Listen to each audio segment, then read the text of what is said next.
আপনাদের সামনে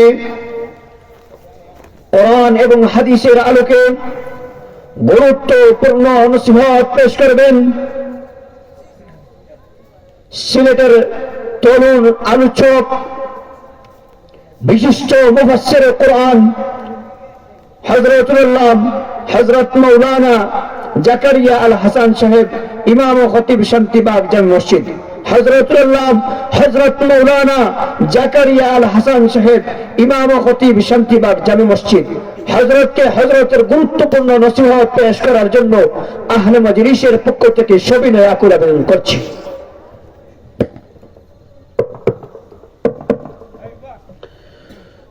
السلام عليكم ورحمة الله وبركاته. الحمد لله نحمده ونستعينه ونستغفره ونؤمن به ونتوكل عليه ونعوذ بالله من شرور أنفسنا ومن سيئات أعمالنا.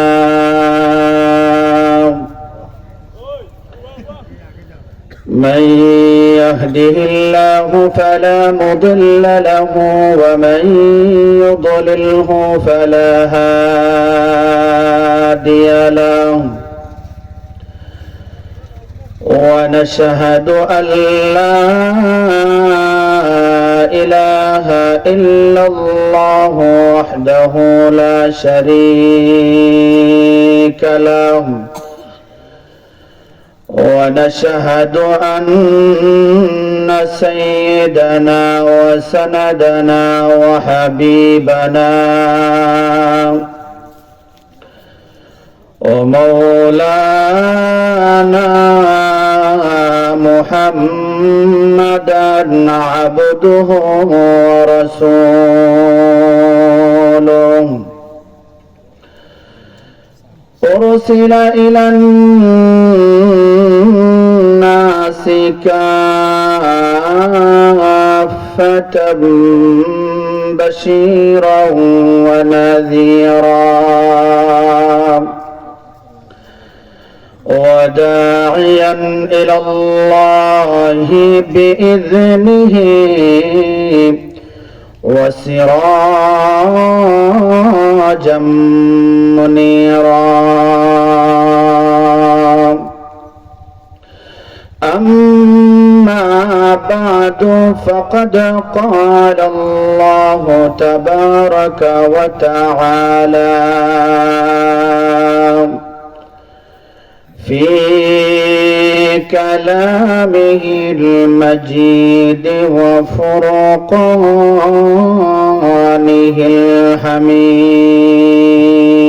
الحميد. أعوذ بالله من الشيطان الرجيم.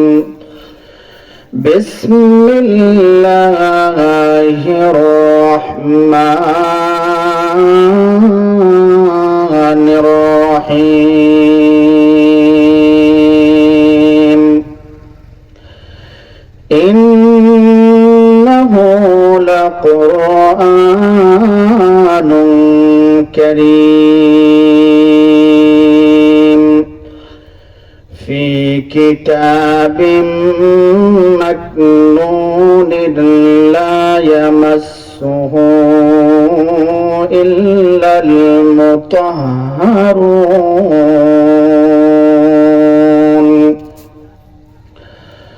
صدق الله مولانا العظيم وصدق رسوله النبي الكريم. وقال النبي صلى الله عليه وسلم إذا وضع الميت في قبره جاء القرآن عند رأسه أو كما قال النبي صلى الله عليه وسلم. وقال تبارك وتعالى في شان حبيبه ومحبوبه مخبرا وآمرا: إن الله وملائكته يصلون على النبي يا أيها الذين آمنوا صلوا عليه وسلموا تسليما. صلى الله على سيدنا ومولانا محمد وعلى آله وأصحابه وسلم. صلى الله على سيدنا ومولانا محمد وعلى آله وأصحابه وسلم. بلغ العلا بكماله كشف الدجى بجماله حسنت جميع خصاله. صلوا عليه وآله. محمد بشر ليس كالبشر بل هو ياقوت والناس كالحجر. بلغ العلا بكماله كشف الدجى بجماله حسنت جميع خصاله. صلوا عليه وآله. والليل مهي زلف محمد كترنم. والليل مهي زلف محمد كترنم. والشمس مرخصار يا أحمد كترنم. والشمس مهي رخص محمد كترنم. والفجر مهي صبح رسالتك بشارات. والفجر مهي صبح رسالتك بشارات. والعصر مهي دور نبوتك بشارات. والعصر مهي دور نبوتك بشارات. ہر پھول میں ہے روح مدینہ کا تبسم. ہر پھول میں ہے روح مدینہ کا تبسم. شاخوں کے لچک میں قد آقا کا تکلم. شاخوں کے لچک میں قد آقا کا تکلم. لا الہ الا اللہ. لا الہ الا اللہ. لا الہ ইল্লাল্লাহু লা ইলাহা ইল্লাল্লাহ লা ইলাহা ইল্লাল্লাহু মুহাম্মাদুর রাসূলুল্লাহ সাল্লাল্লাহু আলাইহি ওয়াসাল্লাম। আলহামদুলিল্লাহ। ফরিংউড়া দক্ষিণপাড়া জামে মসজিদ কর্তৃক আয়োজিত আজকের বার্ষিক ইসলামী মহাসম্মেলনের পরম শ্রদ্ধাভাজন ব্যক্তি জনাব সভাপতি দিগার হযরত উলামায়ে কেরাম, মুরব্বিয়ান আযম, পর্দার আড়ালের আমার অত্যন্ত শ্রদ্ধেয় সম্মানিত মা ও বোনেরা, সামনে উপবিষ্ট সর্বস্তরের দিনদরদি মুসলমান ভাইয়েরা, আল্লাহ পাক রব্বুল আলামিনের দরবারে অসংখ্য গণিত শুকরিয়া জ্ঞাপন করি যে মহান রব্বুল আলামিন আমাদেরকে আজ কোরআন এবং হাদিসের আলোচনা করার এবং শোনার যে তৌফিকটুকুন দান করেছেন। এই জন্য সেই রব্বুল ইজ্জাতের দরবারে অন্তরের অন্তঃস্থল থেকে শুকরিয়া জ্ঞাপনার্থে সবাই একবার বলি আলহামদুলিল্লাহ। মুহতারাম হাজিরিন, আল্লাহ পাক রব্বুল আলামিন এই পৃথিবীতে 104 খানা কিতাব নাজিল করেছেন। তন্মধ্যে পবিত্র কোরআন মজিদ হলো সবচেয়ে সম্মানিত কিতাব। ঠিক না ঠিক? এই কোরআন যেই নবীর উপর নাজিল করা হয়েছে 1 লক্ষ মতান্তরে 2,24,000 পয়গম্বরদের মধ্যে ওই নবী হলেন সবচাইতে দামি নবী, সম্মানী নবী। ওই কোরআন যে উম্মতের উপর নাজিল করা হয়েছে ওই উম্মত হলো হযরত আদম আলাইহিস সালাম থেকে নিয়ে হযরত ঈসা পর্যন্ত সমস্ত নবীদের উম্মতের চেয়ে সবচেয়ে সম্মানিত এবং দামি উম্মত। ঠিক না ঠিক? এই কোরআন শরীফ যেই ফেরেশতার মাধ্যমে নাজিল করা হয়েছে ওই ফেরেশতা হলেন কোটি কোটি ফেরেশতাদের মধ্য থেকে সবচেয়ে সম্মানিত ফেরেশতা সাইয়্যিদুল মালায়েকা হযরত জিবরাইল আলাইহিস সালাতু ওয়াস সালাম। ওই জিবরাইল হলেন সমস্ত ফেরেশতাদের মধ্যে সবচেয়ে দামি ফেরেশতা। সুবহানাল্লাহ। ওই কোরআন শরীফ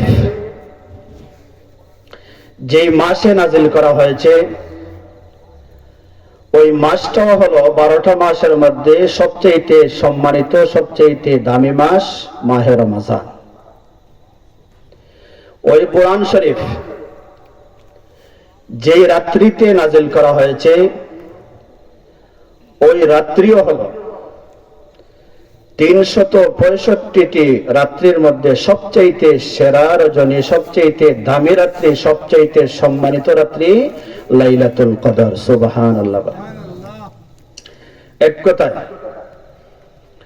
আল্লাহ পাক রব্বুল আলামিন এই কোরআনকে এই পৃথিবীতে আমাদের পর্যন্ত নাজিল করতে গিয়ে যত পথ পন্থা অবলম্বন করেছেন সমস্ত পন্থা হলো উত্তম পন্থা। সুবহানাল্লাহ। এই কোরআন সাধারণ কোনো কিতাব নয়, এটা পৃথিবীর সবচেয়ে দামি কিতাব। ওই কোরআন এমন কিতাব যেই কিতাবে তার নিজের সমস্ত বিষয়াদিও সুন্দরভাবে বর্ণনা করতে সক্ষম রয়েছে। শুনবেন নাকি? কোরআনকে যদি বলা হয়, হে কোরআন, কি তোমার পরিচয়, কোথায় তোমার বাড়ি, তখন কোরআন সুন্দর করে তার ভাষায় এগুলা বলতে পারবে। কোরআনকে যদি বলা হয় তোমার নাম কি, তখন কোরআন বলে ইন্নাহু লাকুরআনুন কারীম।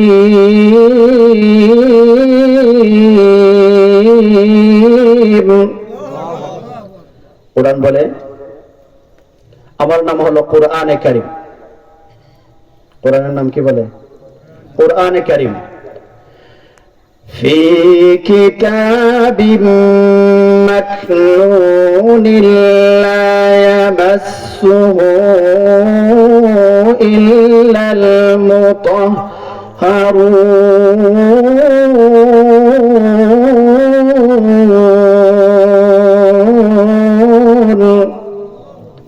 কোরআন বলে আমি সংরক্ষিত কিতাবে লিপিবদ্ধ, আমি সাধারণ কোন কিতাব নয়। দুনিয়ার অন্যান্য কিতাবগুলোকে ধরতে গেলে, স্পর্শ করতে গেলে, ছুঁইতে গেলে পবিত্রতা অর্জন করার কোনো প্রয়োজন হয় না। বাংলা বই ধরতে গেলে কি উযু করতে হয়?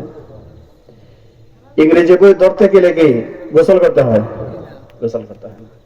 কিন্তু কোরআন বলে আমি এমন একটি কিতাব, আমাকে ধরতে গেলে, ছুঁইতে গেলে, স্পর্শ করতে গেলে পবিত্রতা অর্জন করা ছাড়া আমাকে ধরা যায় না, ছোঁয়া যায় না, স্পর্শ করা যায় না। জুড়ে বলেন সুবহানাল্লাহ।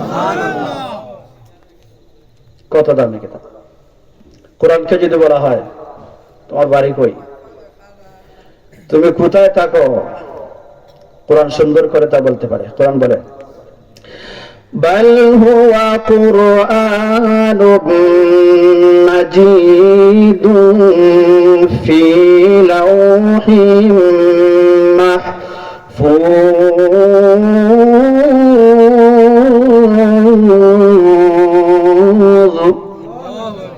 কোরআন বলে আমার নাম হলো কুরআনে মাজিদ, লৌহে মাহফুজ হলো আমার বাড়ি। কোরআনে মাজিদের বাড়ি কোথায়? লৌহে মাহফুজে। লৌহে মাহফুজ থেকে আমি এই পৃথিবীতে আগমন করেছি। কোরআনকে যদি বলা হয় হে কোরআন, লৌহে মাহফুজ থেকে এই পৃথিবীতে তুমি কোথায় এসেছো, কার নিকট এসেছো, তখন কোরআন বলে والذين آمنوا وعملوا الصالحات وآمنوا بما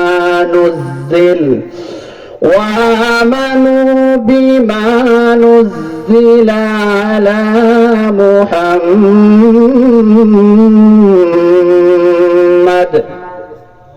কোরআন বলে আমি লৌহে মাহফুজ থেকে এই পৃথিবীতে যে মহামানবের নিকট নাজিল হয়েছি, যে মহামানবের উপর নাজিল হয়েছি, যে মহামানবের উপর আমি অবতীর্ণ হয়েছি, ওই মহামানবের নাম হলো হযরতে মুহাম্মদ সাল্লাল্লাহু আলাইহি ওয়াসাল্লাম। কোরআনকে যদি এবার বলা হয় হে কোরআন, তুমি কোন মুহাম্মদের কথা বলতেছো? মুহাম্মদ তো এই পৃথিবীতে অনেক রয়েছে, নাই? আপনাদের এই ফরিংউরা মহল্লায় তো প্রত্যেক মানুষের নামের শুরুতেই মোহাম্মদ লেখা হয়, হয় কি না হয় না? অনেক মানুষের ব্যক্তিগত নামও আছে মোহাম্মদ, আছে না নাই?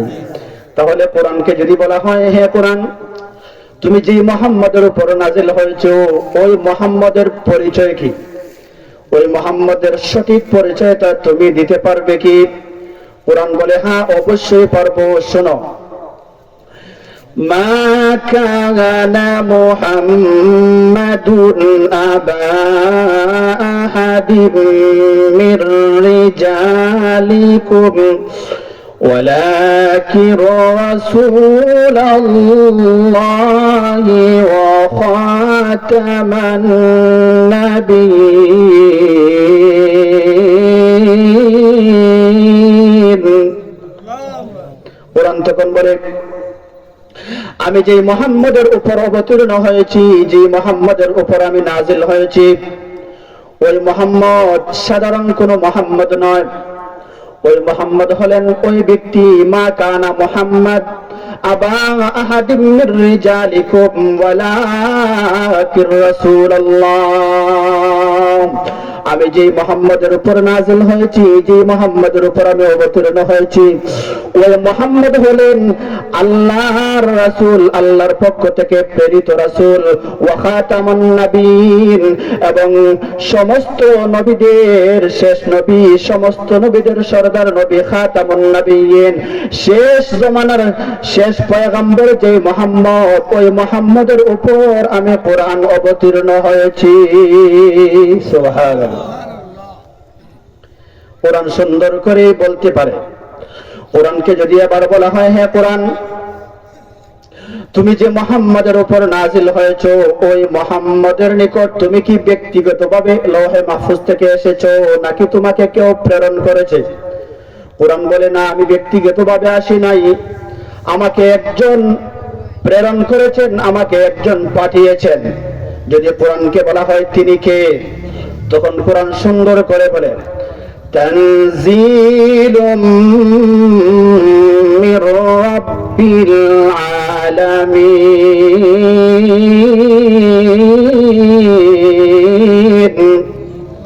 কোরআন বলে, আমি যে সত্তার পক্ষ থেকে এই পৃথিবীতে মুহাম্মাদের উপর নাজিল হয়েছি, ওই সত্তা হলেন বিশ্বভুবনের পালনেওয়ালা রব্বুল আলামিন। রব্বুল আলামিনের পক্ষ থেকে আমি মুহাম্মাদের নিকট এসেছি, ব্যক্তিগতভাবে আসি নাই। কোরআনকে যদি বলা হয়, হে কোরআন, যে রব্বুল আলামিনের কথা তুমি বলতেছো, ওই রব্বুল আলামিনের পরিচয় কি তুমি দিতে পারবা? কোরআন বলে, হ্যাঁ অবশ্যই পারবো, রব্বুল আলামিনের পরিচয় আমি সুন্দরভাবে দিতে পারবো। কোরআন তখন আল্লাহর পরিচয় দিতে গিয়ে সূরাতুল ইখলাস বলে। সূরাতুল ইখলাস চেনেননি? কুল হু আল্লাহ সূরা যেটাকে আমরা বলি। নামাজও পড়ি কিনা পড়ি না, বেশিরভাগ মানুষের নামাজে একবার হইলেও কুল হু আল্লাহ সূরা পড়ে। ঠিক বললাম না ঠিক বললাম? কুল হু আল্লাহ সূরা চেনে নাই এমন মানুষ, এমন মুসলমান খুব কমই আছে। ঠিক না বেটি? কোরআন তখন আল্লাহর পরিচয় দিতে গিয়ে বলে, কুল হুয়াল্লাহু আহাদ আল্লাহুস সামাদ লাম ইয়ালিদ ওয়া লাম ইউলাদ ওয়া লাম ইয়াকুল লাহু কুফুয়ান আহাদ। কোরআন তখন আল্লাহর পরিচয় দিতে গিয়ে বলে, আল্লাহ হলেন এমন সত্তা, যিনি হলেন একজন, যিনি হলেন একক, যার কোনো দ্বিতীয় নেই। আল্লাহ কয়জন? সবে মানেনি, সবে মানে না, শুধুমাত্র মুসলমানরা মানে। ঠিক না বেটি? হিন্দুরা কি এক আল্লাহ মানে? 360 খোদার দাবিদার তারা। ঠিক না বেটি? মুসলমানরাও যদিও মুখে বলে মানি, বাস্তবে কিন্তু আরো অনেকের মানে। সন্তান না হইলে শাহজালালের মাজার আছে, শাহফরানের মাজার আছে, ওই জায়গায় গিয়ে সন্তান চায় কিনা চায় না? তাহলে আল্লাহ ছাড়া আরো কিছু মানুষের মানে কিনা মানে না। মুখে বলে যে শুধুমাত্র আল্লাহকে এক মানি, কিন্তু কাজে করবে আরো অনেকের মানে। ঠিক না বেটি? এই জন্য মুসলমানদের আকীদা হতে হবে আল্লাহ কয়জন? সবকিছুর মালিক হলেন এক আল্লাহ। ঠিক না বেটি? কোনো কিছু করতে পারে না বাবা আর দরগা। ঠিক না বেটি? হ্যাঁ, সবকিছুর মালিক একমাত্র আল্লাহ, এটা আমাদের বিশ্বাস থাকতে হবে। যদি আপনি খাঁটি ইমানদার হইতে চান, তাহলে আপনার আকীদা থাকতে হবে সবকিছুর মালিক হলেন একমাত্র আল্লাহ। এই জন্য কোরআন বলে, আল্লাহর পরিচয় দিতে গিয়ে বলে, কুল হুয়াল্লাহু আহাদ।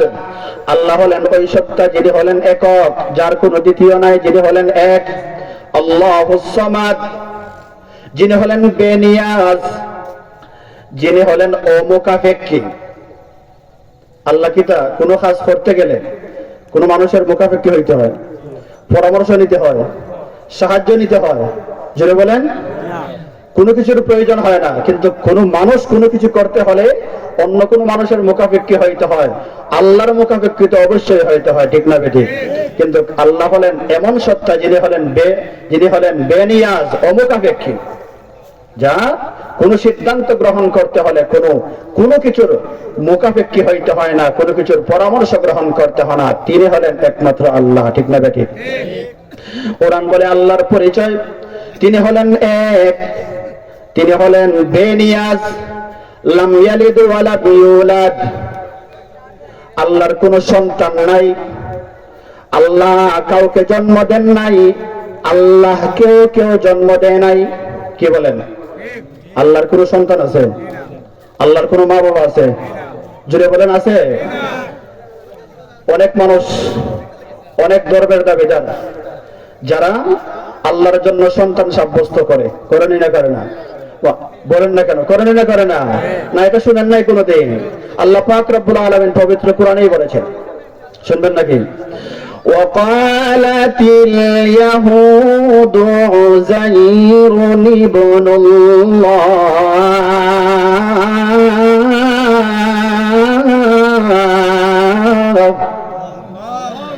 وقالت النصارى المسيح ابن الله।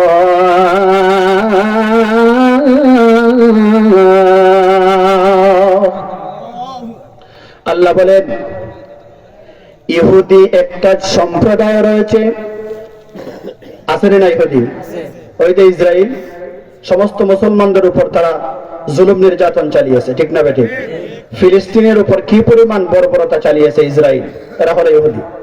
এদের সম্পর্কে আল্লাহ পাক রব্বুল আলামিন বলেন ইহুদি একটা সম্প্রদায় আছে যারা আমি আল্লাহর জন্য সন্তান সাব্যস্ত করে, যারা বলে আমার নবী হযরত উযাইর নাকি আমার সন্তান, নাউযুবিল্লাহ বলেন। وقالت النصارى المسيح ابن الله।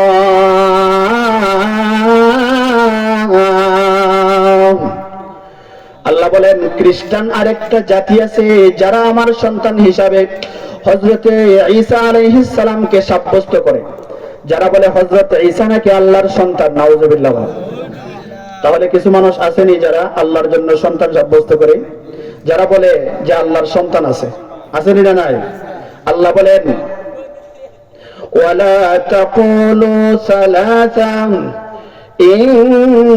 ইনতাহু খায়রাল লাকুম ইন্নামাল্লাহু ইলাহু ওয়াহিদ سبحانه أن يكون له ولد له ما في السماوات وما في الأرض وكفى بالله وكيلا। الله বলেন আমি আল্লাহর সন্তান গ্রহণ করা থেকে পুত পবিত্র, আমি আল্লাহর কোন সন্তান নাই, আমি কোন সন্তান জন্ম দেই নাই। তোমরা যারা আমার জন্য সন্তান সাব্যস্ত করেছো, তোমরা এ থেকে বিরত থাকো। ইনতাহু খায়রাল লাকুম, তাহলে তোমার জন্য তা উত্তম হবে, মঙ্গলজনক হবে, লাভজনক হবে। আমার জন্য সন্তান সাব্যস্ত করো না। ওই কোরআন বলে আল্লাহর পরিচয় হলো আল্লাহ হলেন এমন সত্তা লাম ইয়ালিদ, যার কোনো সন্তান নাই, যিনি সন্তান জন্ম দেন নাই, ওয়ালাম ইউলাদ, যাকে কেউ জন্ম দেয় নাই। আল্লাহর কোনো সন্তানও নাই, তার কোনো মা বাবাও নাই, ঠিক না বেঠিক? ওয়ালাম ইয়াকুল লাহু কুফুয়ান আহাদ, আল্লাহর সমকক্ষ এই পৃথিবীতে দ্বিতীয় আর কেউ নাই। এই হলো আল্লাহর পরিচয়। তো কোরআন আল্লাহর পরিচয় দিতে পারছে কিনা? পারছে না।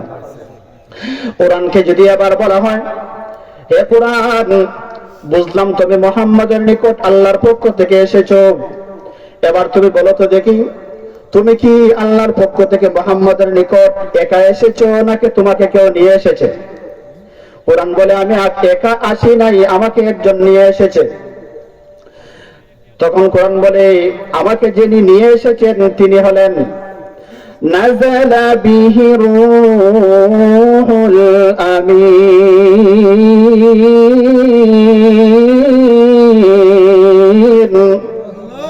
কোরআন বলে, আমি যার সাথে পৃথিবীতে আগমন করেছি তিনি হলেন রূহুল আমিন, বিশ্বস্ত আত্মা, যিনি হলেন সমস্ত ফেরেশতাদের সরদার। সমস্ত ফেরেশতাদের মধ্যে সবচেয়ে সম্মানিত ফেরেশতা হযরতে জিবরাইল। আমি হযরত জিবরাইলের সাথে আল্লাহর পক্ষ থেকে এই পৃথিবীতে মুহাম্মদের নিকট আগমন করেছি। সুবহানাল্লাহ। কোরআনকে যদি আবার বলা হয়, হে কোরআন, তুমি এই পৃথিবীতে আগমন করেছো কোন মাসে? তুমি কি জানুয়ারিতে এসেছো নাকি পয়লা বৈশাখীতে এসেছো? আমরা তো দেখি পয়লা বৈশাখ আসলে পরে মানুষ কত আনন্দ করে, করে না? টাউনে যাওয়া যায় না, ঠিক না বেঠিক? টাউন বন্দরে হাঁটা যায় না, এত আনন্দ আর ফুর্তি। আর একটা আছে 31শে ডিসেম্বর সামনে আসতেছে, ঠিক না বেঠিক? এটাও আনন্দের একটা দিবস। কোরআনকে যদি বলা হয় তুমি এই পৃথিবীতে কোন কোন মাসে এসেছো, তুমি কি জানুয়ারিতে এসেছো নাকি ডিসেম্বরে এসেছো? তুমি কি পহেলা বৈশাখীতে আসছো নাকি? কোরআন বলে, না না, জানুয়ারির সাথে আমার কোনো সম্পর্ক নাই, ডিসেম্বরের সাথে আমার কোনো সম্পর্ক নাই, বৈশাখের সাথে আমার কোনো সম্পর্ক নাই, চৈত্র মাসের সাথেও আমার কোনো সম্পর্ক নাই। তাহলে তোমার সম্পর্ক কিসের সাথে? তুমি কখন এসেছো? কোরআন বলে, شهر رمضان الذي أنزل فيه القرآن هدى للناس وبينات من الهدى والفرقان।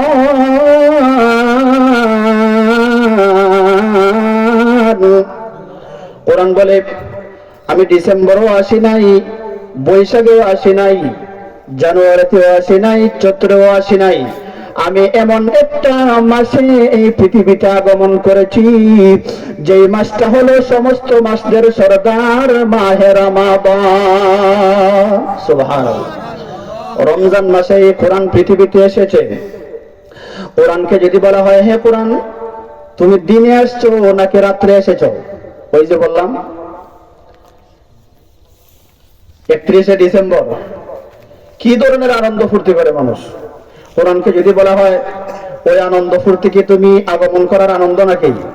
কোরআন বলে, না না, এটা কোন দিবস হইল নাকি, এটা কোন দামে কোন রাত্রি হইল নাকি? 31শে ডিসেম্বর এটা হয়তো নষ্টাদের একটা, বিধর্মীদের একটা আনন্দ ফুর্তির দিন। এটা আমার নিকট কোনো গ্রহণযোগ্য সম্মানিত কোনো দিবস নয়। আমি এমন সম্মানিত একটা রাত্রিতে আগমন করেছি যেটার সম্মানের ক্ষেত্রে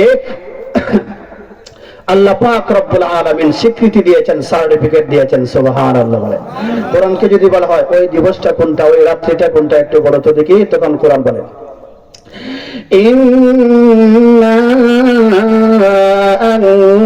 আনজালনাহু ফি লাইলাতিল কদর ওয়া মা আদরাকা মা লাইলাতুল কদর লাইলাতুল কদরি খায়রুম মিন আলফি শাহর। কোরআন তখন বলে, আমি যেই রাত্রিতে এই পৃথিবীতে আগমন করেছি ওই রাত্রিটা সম্পর্কে আল্লাহ পাক রব্বুল আলামিন ঘোষণা করেছেন এটা এমন একটা রাত্রি যে রাত্রিটা হলো 1000 মাসের চেয়ে আরো উত্তম। সুবহানাল্লাহ। 1000 মাসের চেয়ে আরো উত্তম। লাইলাতুল কদর খায়রুম মিন আলফি শাহর, এমন একটা রাত্রি যে রাত্রির নাম হলো লাইলাতুল কদর, আর ওই লাইলাতুল কদর এই রাত্রিটা 1000 মাসের চেয়ে আরো উত্তম। সুবহানাল্লাহ। কোরআন বলে, আমি সাধারণ কোন রাত্রিতে আগমন করি নাই, লাইলাতুল কদর, এই লাইলাতুল কদরে আমি এই পৃথিবীতে আগমন করেছি। সুবহানাল্লাহ, সুবহানাল্লাহ। কোরআনকে যদি আবার বলা হয়, হে কোরআন, শুনলাম তুমি সুন্দরভাবে যা কিছু বলেছি সবকিছুর উত্তর সুন্দরভাবে দিতে পারছো। এবার বলো তো দেখি, তুমি লৌহে মাহফুজ থেকে এত সম্মানিত একটা জায়গা, এত দামি একটা স্থান, সংরক্ষিত একটা এলাকা, একটা স্থানের নাম, ওই লৌহে মাহফুজ থেকে তুমি এই ফিতনা ফাসাদের জায়গা দুনিয়াতে তুমি কেন এসেছো? এই দুনিয়াতে তুমি কেন এসেছো? তোমার দুনিয়াতে আসার কারণটা কি? তখন কোরআন বলে, হ্যাঁ অবশ্যই একটা কারণ আছে। এমনিতেই আমি এই পৃথিবীতে আসি নাই, আমি দুনিয়াতে আসার একটা কারণও রয়েছে, সেটাও আমি বলতে পারবো। তখন কোরআন বলে, লিতুখরিজান নাসা মিনাজ-যুলুমাতি ইলান নূর।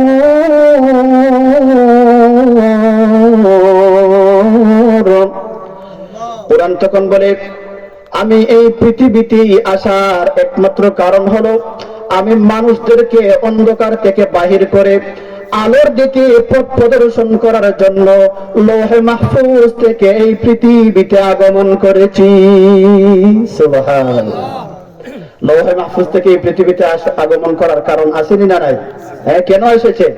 আমার মতো মানুষেরা আমরা অন্ধকারের দিকে আমরা চলে যাচ্ছি, আমরা জাহান্নামের দিকে আমরা চলে যাচ্ছি, আমরা জাহান্নামের দিকে আমরা চলে যাচ্ছি। কোরআন এসেছে আমাদেরকে জাহান্নামের অন্ধকারের রাস্তা থেকে আমাদেরকে আলোর দিকে পথ প্রদর্শন করে জান্নাতি বানিয়ে দেওয়ার জন্য। সুবহানাল্লাহ। এই জন্য কোরআন এসেছে। আরেক আয়াতে আল্লাহ বলেন, হুদাল লিন্নাস,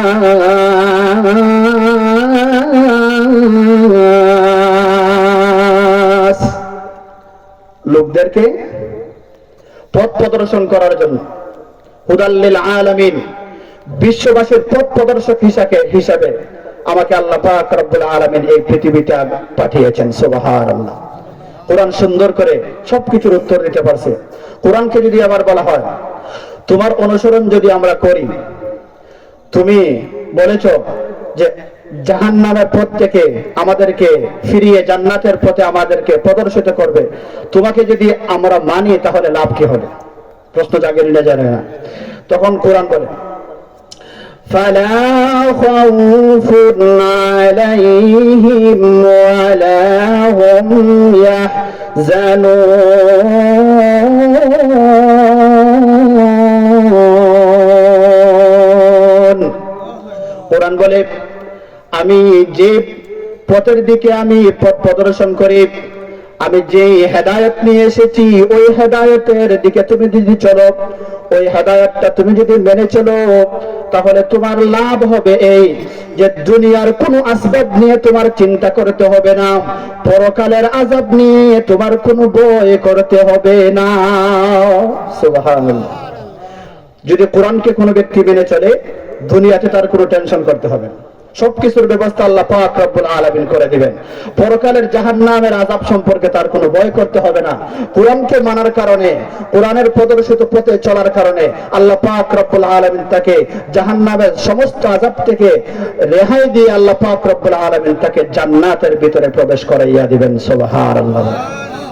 ভাইয়েরা আমার, এই জন্য কোরআন এমন একটা বিষয়, যে কোরআনকে যদি আমরা মানতে পারি, যে কোরআন আমাদের নিকট উপস্থিত, ওই কোরআনকে যদি আমরা আঁকড়ে ধরতে পারি, তাহলে ওই কোরআন এমন একটা কিতাব, ওই কোরআনের মধ্যে মানব জাতির ইহকালীন এবং পরকালীন, ইহকালীন এবং পরকালীন সফলতার রাস্তা, সফলতার সমস্ত বিষয়াদি এই কোরআনের মধ্যে আল্লাহ পাক রব্বুল আলামিন সুবিন্যস্তভাবে বর্ণনা করে দিয়েছেন। সুবহানাল্লাহ। তাহলে কোরআনের উপর আমল করার দরকার আছে না নাই? দরকার আছে না নাই? এবার আসুন আমরা কোরআনের কিছু ফজিলত শুনি, শুনবো নাকি? হাদিস শরীফে আল্লাহ রাসূল সাল্লাল্লাহু আলাইহি ওয়াসাল্লাম ঘোষণা করেছেন, খায়রুকুম মান তাআল্লামাল কুরআন ওয়া আল্লামা। দুনিয়াতে অনেক মানুষ অনেক চেষ্টা করে, অনেক অর্থ সম্পদ ব্যয় করে, কিসের জন্য? আমি যাতে অন্যান্য মানুষের চেয়ে একটু সম্মানিত হইতে পারি, একটু দামি হইতে পারি, একটু মান সম্মান যেন আমার একটু বাড়ে, এই জন্য অনেক মানুষ অনেক টাকা পয়সা খরচ করে। কিন্তু টাকায় কি মানুষকে সম্মান দেয়? না। আল্লাহ রাসূল সাল্লাল্লাহু আলাইহি ওয়াসাল্লাম বলেছেন, শোনো, আমি রাসূল ঘোষণা করেছি, যেই ব্যক্তি কোরআন শরীফ আঁকড়ে ধরবে, যেই ব্যক্তি কোরআন শরীফের শিক্ষা অর্জন করবে, আর যেই ব্যক্তি কোরআন শরীফের শিক্ষা মানুষদেরকে দিবে, আমি রাসূল ঘোষণা করলাম ওই ব্যক্তি হলো পৃথিবীতে সবচেয়ে দামি এবং সবচেয়ে সম্মানিত ব্যক্তি। সুবহানাল্লাহ, সুবহানাল্লাহ। আল্লাহ রাসূল সাল্লাল্লাহু আলাইহি ওয়াসাল্লাম কোরআন শরীফের ফজিলত বর্ণনা করতে গিয়ে আরেক হাদিসে বলেন, ক্বালান নবী সাল্লাল্লাহু আলাইহি ওয়াসাল্লাম ইন্না লিল্লাহি আহলিনা মিনান নাস ক্বালু মান হুম ইয়া রাসূলুল্লাহ قال أهل القرآن هم أهل الله وخاصته আল্লাহ রাসূল সাল্লাল্লাহু আলাইহি ওয়াসাল্লাম বলেছেন, ও আমার সাহাবীরা শুনে রাখো, পৃথিবীতে মানুষদের মধ্যে কিছু মানুষ আছে যারা আল্লাহ পাক রব্বুল আলামিনের পরিবারভুক্ত লোক। সুবহানাল্লাহ বলেন। যারা আল্লাহ পাক রব্বুল আলামিনের ফ্যামিলির লোক। দুনিয়ার এমপি সাহেবের ফ্যামিলির লোক হইলে, এমপি সাহেবের ব্যক্তিগত কোনো মানুষ হইলে কি পরিমাণ সম্মান তার, এই জায়গায় রাসূল ঘোষণা করেছেন দুনিয়ার কিছু মানুষ আছে যারা আল্লাহর ফ্যামিলির লোক। সুবহানাল্লাহ বলেন। ইন্না লিল্লাহি আহলিনা মিনান নাস, মানুষদের মধ্যে এমন কিছু মানুষ আছে যারা আল্লাহর পরিবারভুক্ত লোক। ওয়া খাসাতুহু, যারা আল্লাহর পার্সোনাল ব্যক্তি। সাহাবায়ে কেরামরা বললেন, ইয়া রাসূলুল্লাহ, ইয়া হাবিবাল্লাহ, ওই সমস্ত মানুষেরা কারা যারা আল্লাহর পার্সোনাল লোক, আল্লাহর ফ্যামিলির লোক, আল্লাহর পরিবারভুক্ত লোক? আল্লাহর রাসূল সাল্লাল্লাহু আলাইহি ওয়াসাল্লাম বলেছেন, আহলুল কুরআন হুম আহলুল্লাহ, যারা কোরআন ওয়ালা তারাই হলো আল্লাহ ওয়ালা। সুবহানাল্লাহ। যারা কোরআনের সাথে সম্পর্ক রাখবে, যারা কোরআন শিক্ষা অর্জন করতে পারবে, তারাই হলো দুনিয়াতে আল্লাহর পরিবারভুক্ত লোক। সুবহানাল্লাহ। তাহলে আল্লাহর ফ্যামিলির লোক হইলে তার কি দুনিয়ার কোনো টেনশন করার দরকার আছে? পরকালে জাহান্নামের কোনো ভয় করার দরকার আছে? আল্লাহর ফ্যামিলির লোক। আর জান্নাত জাহান্নাম এটা আল্লাহর বানায়। আল্লাহর ফ্যামিলির লোককে আল্লাহ পাক রব্বুল আলামিন কোনদিন জাহান্নামে ফেলে দিবেন না। ঠিক না বেঠিক?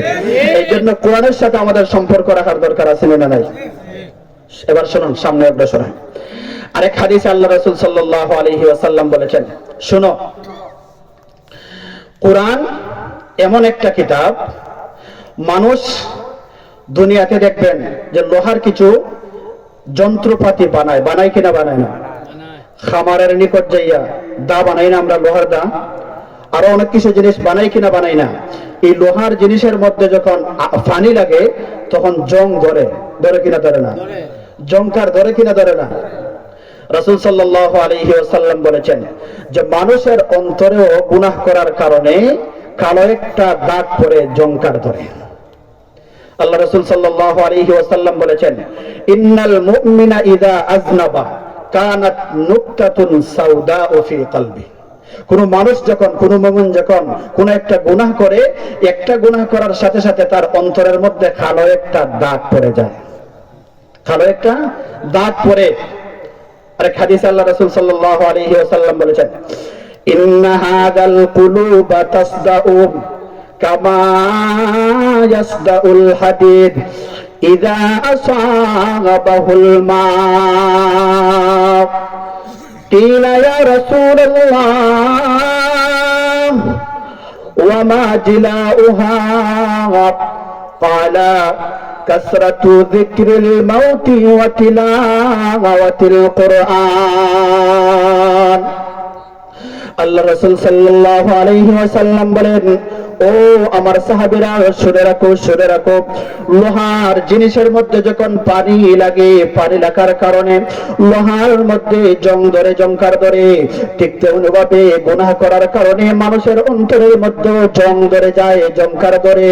সাহাবায়ে কেরামরা প্রশ্ন করলেন, ইয়া রাসূলুল্লাহ, ইয়া হাবিবাল্লাহ, লোহার জিনিসের মধ্যে জং ধরলে পরে, খামারের নিকট নিয়ে গেলে পরে, আগুন দ্বারা ফিটাইলে পরে জংকার ছুটে যায়, মানুষের অন্তরকে তো আর খামারের দোকানে লইয়া যাওয়া যেত না? লইয়া যাওয়া যেত? খামারের দোকানে লইয়া গেলে পরে, ফিটাইলে পরে জংকার ছুটবো নাকি অন্তর থেকে? না। সাহাবায়ে কেরামরা বললেন, ইয়া রাসূলুল্লাহ, ইয়া হাবিবাল্লাহ, মানুষের অন্তরের মধ্যে যদি জং ধরে জংকার লাগে তাহলে ছুটানোর পদ্ধতিকে আল্লাহ রাসূল সাল্লাল্লাহু আলাইহি ওয়াসাল্লাম বলেছেন, আকসারু যিকরিল মাউতি ওয়া তিলাওয়াতিল কুরআন। মানুষ যদি বেশি বেশি করে মৃত্যুকে স্মরণ করে, বেশি বেশি করে যদি কোরআন তেলাওয়াত করে, কোরআন তেলাওয়াত করার বদৌলতে আল্লাহ পাক রব্বুল আলামিন তার অন্তরের জং দূর করে দিবে। সুবহানাল্লাহ। কোরআন তেলাওয়াত করলে ফায়দা আছে না নাই? আছে না নাই? কেমন ফায়দা? আল্লাহ রাসূল সাল্লাল্লাহু আলাইহি ওয়াসাল্লাম হাদিসে বলেন,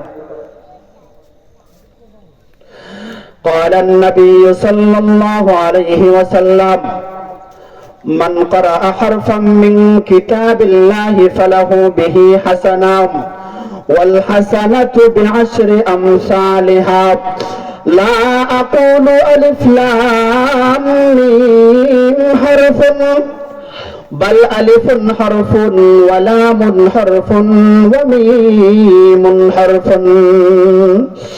রাসূল সাল্লাল্লাহু আলাইহি ওয়াসাল্লাম বলেন, ও আমার সাহাবীরা শুনে রাখো, কোরআন শরীফের মধ্য থেকে কোন মানুষ যদি কোনো একটা অক্ষর তেলাওয়াত করে, কয়টা অক্ষর?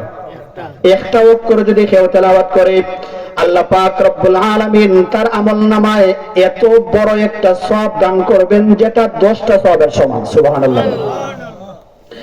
রাসূল সাল্লাল্লাহু আলাইহি ওয়াসাল্লাম বলেন, লা আকুলু আলিফ লাম মিম হারফুন। ওই যে কোরআন শরীফের শুরুতে আলিফ লাম মিম আছে, আছে না নাই? রাসূল বলেন আলিফ লাম মিম এটা একটা হরফ আমি বলি নাই, বাল আলিফুন হরফুন ওয়া লামুন হরফুন ওয়া মিমুন হরফুন। আমি রাসূল বলি আলিফ হলো একটা অক্ষর, লাম হলো আরেকটা অক্ষর, মিম হলো আরেকটা অক্ষর। আলিফ লাম মিম এখানে হলো 3টা অক্ষর। একটা অক্ষর তেলাওয়াত করলে যদি 10টা সওয়াব পাওয়া যায়, আলিফ লাম মিম কোন ব্যক্তি যদি তেলাওয়াত করে 3টা অক্ষর তেলাওয়াত করার কারণে আল্লাহ পাক রব্বুল আলামিন তার আমলনামায় 3×30টা সওয়াব লেখাইয়া দিবে। সুবহানাল্লাহ, সুবহানাল্লাহ।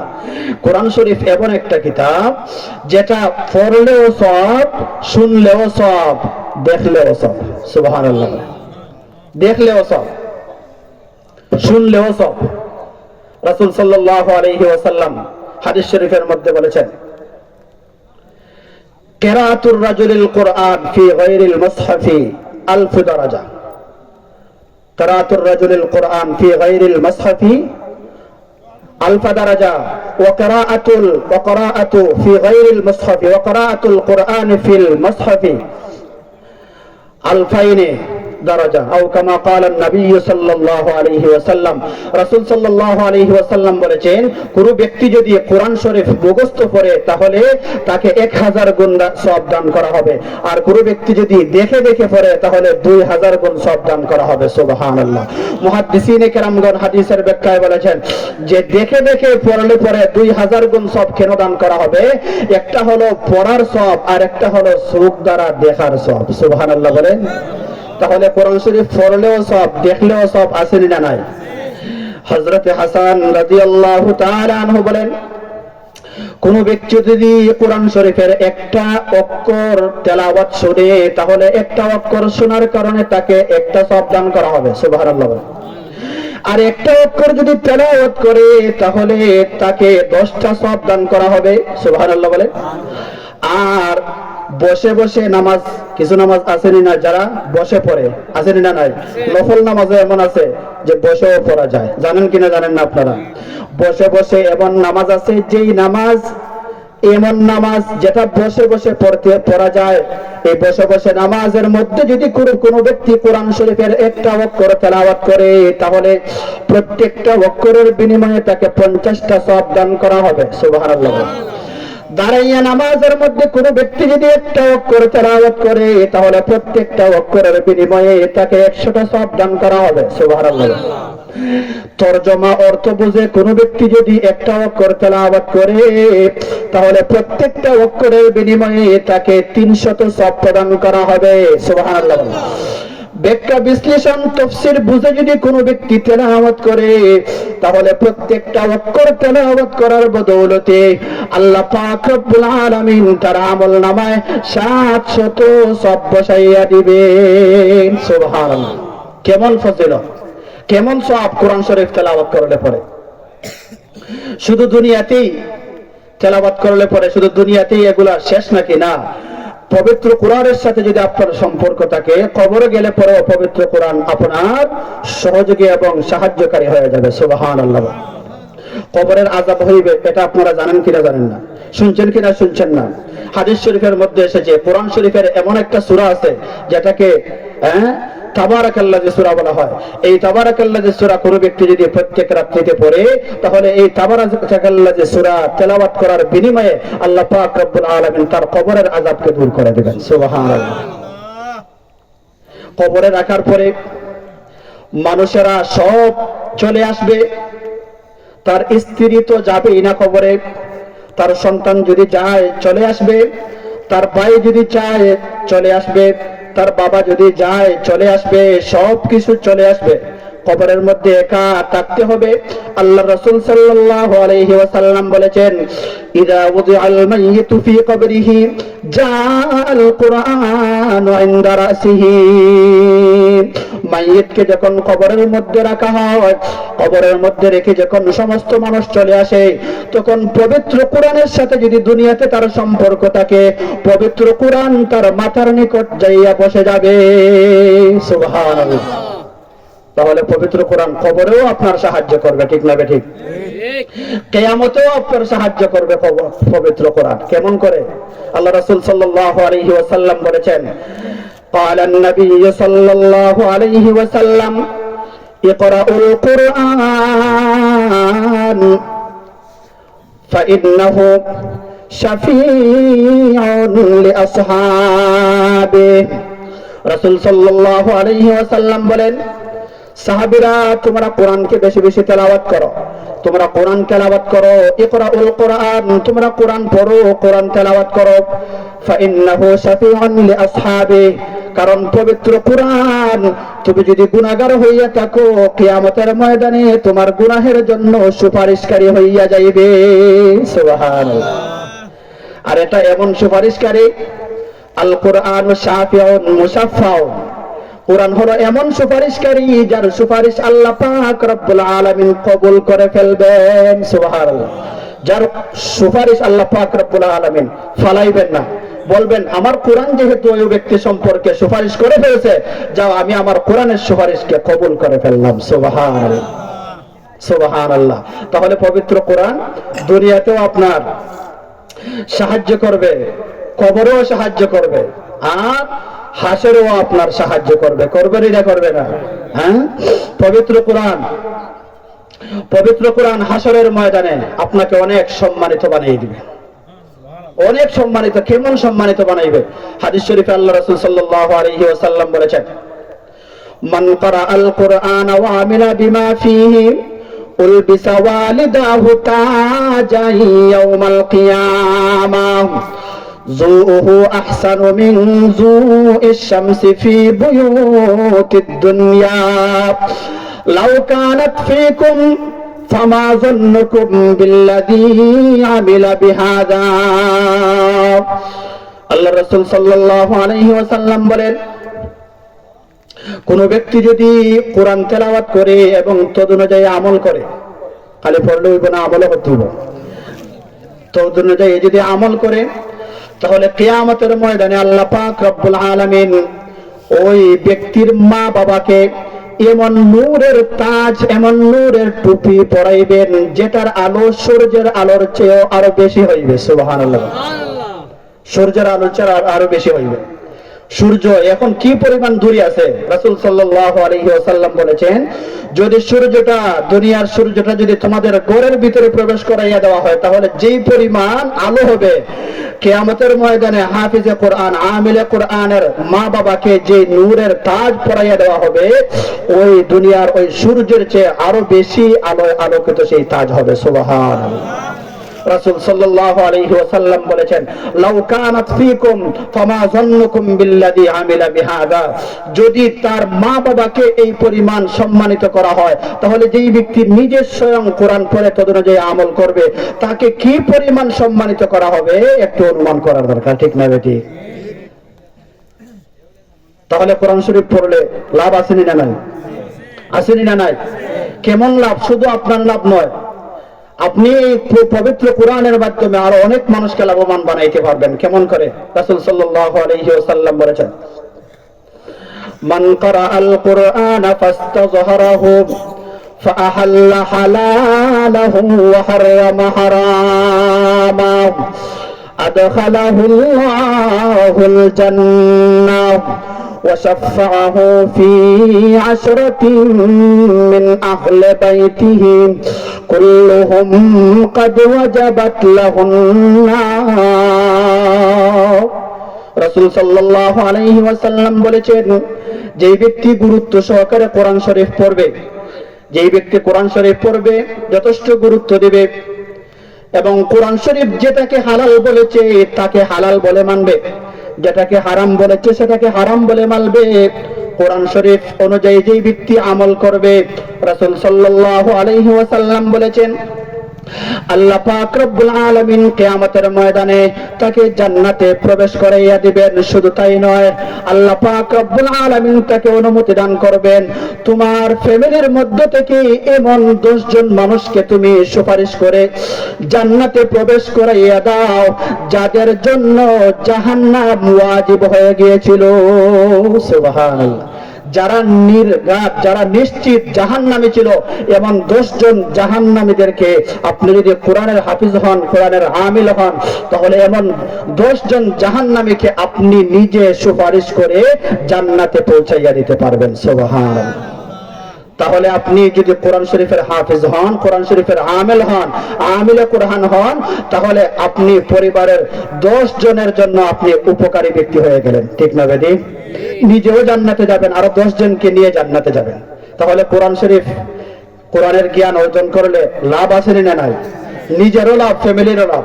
এই জন্য আমরা যারা কোরআন শরীফের আলিম হইতে পারি নাই, হাফিজ হইতে পারি নাই, আমার সন্তানকে, আমার ভাইকে, আমার বাতিজাকে, আমার বাগনাকে কোরআনের হাফিজ বানাবো, কোরআনের আমিল বানাবো, চেষ্টা করবো কি না করবো না? ইনশাআল্লাহ। ভাইয়েরা আমার, এবার আসলে শুধু তাই নয়, জান্নাতে যাওয়ার পরেও কোরআন শরীফ আপনার উপকার করবে। সুবহানাল্লাহ বলেন। কিভাবে? আল্লাহ রাসূল সাল্লাল্লাহু আলাইহি ওয়াসাল্লাম বলেছেন, ইউকালু লিসাহিবিল কুরআন, ইউকালু লিসাহিবিল কুরআন। রাসূল সাল্লাল্লাহু আলাইহি ওয়াসাল্লাম বলেন যে কোরআনের হাফেজ যারা, আমিল যারা হবে, তাদেরকে বলা হবে যে তোমরা দুনিয়াতে যেভাবে কোরআন শরীফ সহিহ শুদ্ধভাবে তারতিলের সহিত যেভাবে তোমরা দুনিয়াতে কোরআন শরীফ পড়তে, জান্নাতের মধ্যে তোমরা এভাবে কোরআন শরীফ সহিহ শুদ্ধ করে পড়ো। শুনে রাখো, আজ তোমার মর্যাদার স্তর হবে ততটা, কোরআন শরীফের আয়াতের সংখ্যা হবে যতটা। সুবহানাল্লাহ। এবার বলুন তো, কোরআন শরীফের আয়াতের সংখ্যা কয়টা? 6666টা। তাহলে কিয়ামতের ময়দানে আপনি যদি জান্নাতি হইতে পারেন, আপনি যদি হাফেজে কোরআন হইতে পারেন, আপনি যদি আমিলে কোরআন হইতে পারেন, তাহলে জান্নাতে যাওয়ার পর উপকার করবে, দুনিয়াতেও উপকার করবে। করবে না করবে না? হাদিস শরীফে রাসূল সাল্লাল্লাহু আলাইহি ওয়াসাল্লাম বলেছেন, কোন ব্যক্তি যদি সকালে 3 বার করে কুল হুয়াল্লাহ সূরা, কুল আউযু বিরাব্বিল ফালাক সূরা, কুল আউযু বিরাব্বিন নাস সূরা, এই 3টা সূরা যদি সকালে 3 বার করে, ফজরের পরে 3 বার করে কেউ তেলাওয়াত করে, সারা দিনের জন্য ওই 3টা সূরা তার জন্য যথেষ্ট হয়ে যাবে। সুবহানাল্লাহ। কোন ব্যক্তি যদি সন্ধ্যায় 3 বার পরে, সারা রাত্রির জন্য ওই 3 সূরার তেলাওয়াত তার জন্য যথেষ্ট হয়ে যাবে। সুবহানাল্লাহ। কি যথেষ্ট হবে? সমস্ত বিপদ আপদ বলা মুসিবতের জন্য এই 3টা সূরাই আপনার জন্য যথেষ্ট হয়ে যাবে। সুবহানাল্লাহ। তাহলে দুনিয়াতে উপকার করবে কিনা করবে না? করবে কিনা করবে না? তাহলে ওই কোরআন শরীফের সাথে সম্পর্ক রাখার দরকার আছে না নাই? সূরা ইখলাসের কথা এসে গেল, এই জন্য সংক্ষিপ্তভাবে সূরা ইখলাসের কিছু কথা বলে দিই ফজিলত সম্পর্কে। ভাইরা আমার, সূরা ইখলাস, কুল হুয়াল্লাহ সূরা, এটা আমাদের প্রত্যেকেরই জানা আছে, মুখস্থ আছে। এই সূরার এতই ফজিলত, আল্লাহ রাসূল সাল্লাল্লাহু আলাইহি ওয়াসাল্লামের নিকট এক ব্যক্তি এসেছে, গ্রাম্য ব্যক্তি, বেদুইন ব্যক্তি, আয়েশা, নতুন মুসলমান, মুসলমান এক ব্যক্তি এসেছে। আয়েশা বলতে লাগলো, ইয়া রাসূলুল্লাহ, ইয়া হাবিবাল্লাহ, একথা বলে নাই, গ্রাম্য ব্যক্তি গ্রাম থেকে উঠে এসেছে, নতুন মুসলমান। আয়া বলতে লাগলো, হে মুহাম্মদ, কি বলতেছে? হে মোহাম্মদ। দেখবেন তো যারা অশিক্ষিত মানুষ, শিক্ষা দীক্ষার হার কম, এরা আলিম উলামা এবং সম্মানিত ব্যক্তিকে কোন ভাষায় ডাকলে সম্মান হয় এটা তেমন একটা জানে না, ঠিক না ঠিক? গ্রাম্য ব্যক্তি এসেছে, আয়েশা বলতে লাগলো, ইয়া হে মোহাম্মদ, আচ্ছা শুনছি তোমার নিকট নাকি একটা দেও আসে, ওই যে জিব্রাইল আসেন, যে জিব্রাইল তো আর বলতে পারে না, নতুন মুসলমান হয়েছে, গ্রাম্য ব্যক্তি বলে যে একটা দেও আসে শুনছি, ওই দেও নাকি কি যেন একটা কাহিনী, কিচ্ছা নিয়ে এসেছে, কিচ্ছা নিয়ে মাঝে মাঝে আসে আপনার নিকট, এরকম একটা কিচ্ছা আমাকে শোনাও তো। সাধারণ সরল মনা মানুষ রাসূল সাল্লাল্লাহু আলাইহি ওয়াসাল্লাম বুঝতে পারছেন যে এটা গ্রাম্য ব্যক্তি, নতুন মুসলমান হয়েছে। রাসূল সাল্লাল্লাহু আলাইহি ওয়াসাল্লাম হাসলেন, আয়েশা বলতে লাগলেন, ও ভাই, তুমি যে বলতেছো দেও আমার নিকট আসে, এটা দেও না, এটা হলো সাধারণ কোনো ব্যক্তি নয়, এটা সমস্ত ফেরেশতাদের সর্দার হযরত জিবরাইল আমার নিকট আসেন। ওই জিবরাইল এমন জিবরাইল যে হযরত আদম থেকে ঈসা পর্যন্ত সমস্ত নবীদের নিকট ওহী নিয়ে আসেন, ওই জিবরাইল আমার নিকট আসেন। সুবহানাল্লাহ। তখন তিনি বললেন যে আচ্ছা জিবরাইলই বলা, আমি তো আর চিনি না, যে কিচ্ছা কাহিনী নিয়ে আসেন এমন একটা কিছু আমাকে শোনান। তখন রাসূল সাল্লাল্লাহু আলাইহি ওয়াসাল্লাম বললেন, আচ্ছা কিচ্ছা কাহিনী নয়, জিবরাইল কিচ্ছা কাহিনী নিয়ে আসেন নাই, উনি এমন কিছু জিনিস নিয়ে আসেন যেগুলা আমাদেরকে যিনি সৃষ্টি করেছেন মহান রব্বুল আলামিনের পবিত্র জবানের বাণী মহাগ্রন্থ আল কোরআন আমার নিকট নিয়ে আসেন। সুবহানাল্লাহ। তখন ওই ব্যক্তি বলল, আচ্ছা আমি তো আর এতগুলা জানি না, আমি বুঝি না, আচ্ছা ওই জিবরাইল যে কোরআন যেটাই নিয়ে আসেন এগুলোর মধ্যে নাকি অনেক মজা আছে, এগুলোর মধ্যে আমাকে কোনো একটা জিনিস আমাকে শোনা। রাসূল সাল্লাল্লাহু আলাইহি ওয়াসাল্লাম তখন বললেন, ও ভাই, তুমি এই যেই মুহূর্তে আগমন করেছো ওই মুহূর্তটা অত্যন্ত দামি একটা মুহূর্ত, গুরুত্বপূর্ণ একটা মুহূর্ত। তুমি আসার আগে এই মুহূর্তে খালি হযরত জিবরাইল আমার নিকট এমন একটা সূরা নিয়ে এসেছেন, ইন্নাহা লাতাদিলু সুলুসাল কোরআন, যে সূরাটা 10 পারা কোরআন শরীফ তেলাওয়াতের সমান, যে সূরাটা কোরআন শরীফের 1/3 সমান। কোন ব্যক্তি যদি একবার ওই সূরাটা তেলাওয়াত করে তাহলে 10 পারা তেলাওয়াত করলে পরে যে সওয়াব হবে, এই সূরা একবার পড়লে তার আমলনামায় সমান সওয়াব লিখে দেওয়া হবে। সুবহানাল্লাহ। তখন ওই ব্যক্তি নতুন মুসলমান হয়েছে, তার অন্তরের মধ্যে ঈমান এই পর্যন্ত জাগ্রত হয়েছে, ঈমানের নূর বেড়ে গিয়েছে। তখন ওই ব্যক্তি বলতে লাগলো, হে মুহাম্মদ, আমাকে জলদি করে শোনান, আমি আর সহ্য করতে পারতেছি না। তখন আল্লাহ রাসূল সাল্লাল্লাহু আলাইহি ওয়াসাল্লাম বলে শোনাইলেন, কুল হুয়াল্লাহু আহাদ আল্লাহুস সামাদ লাম ইয়ালিদ ওয়া লাম ইউলাদ ওয়া লাম ইয়াকুল লাহু কুফুয়ান আহাদ। সুবহানাল্লাহ। রাসূল সাল্লাল্লাহু আলাইহি ওয়াসাল্লাম বললেন যে এটা এমন একটা সূরা যেটা 10 পারার সমপরিমাণ।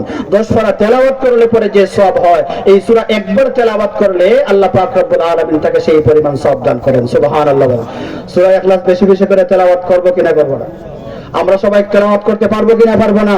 আল্লাহ পাক রব্বুল আলামিন তৌফিক দান করেন। মুহতারাম হাজিরিন কিরাম, শুধু তাই না, রাসূল সাল্লাল্লাহু আলাইহি ওয়াসাল্লাম যুদ্ধের জন্য